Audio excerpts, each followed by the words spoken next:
November 20th, 1997. Happy 80th birthday, Aunt Nancy!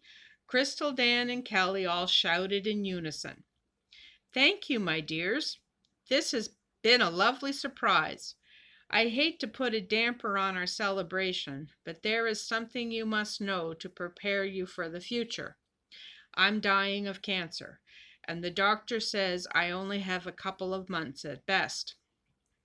Nancy looked over at Crystal as she said this. She knew it would hit her the hardest. What would Crystal do without her?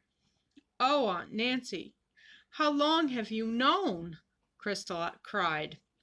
Since August 6, 1994. You were with me, Crystal, remember? Yes, I'd forgotten. How stupid of me. Well, with David coming that day, I didn't want it to spoil the time we had together, it being his first time to stay over, and after that I didn't want it to overshadow what time the Lord gave us. Forgive me? Of course, Crystal reassured her. Well, this is a fine kettle of fish. With Crystal not being able to hold down a job because of her straight and narrow beliefs, that means when you die, she'll have to come back and live with us. Well, I won't have it, unless you change your ways, Crystal. Dan and I have gotten used to the freedom we've enjoyed since you left, and I'm not going back. Isn't that right, Dan? Stormed Kelly.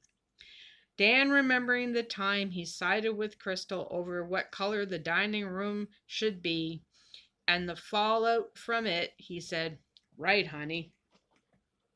Crystal, not wanting to go back either, quietly assured them, I'll stay here and somehow the Lord will supply my needs even after Aunt Nancy goes to be with him.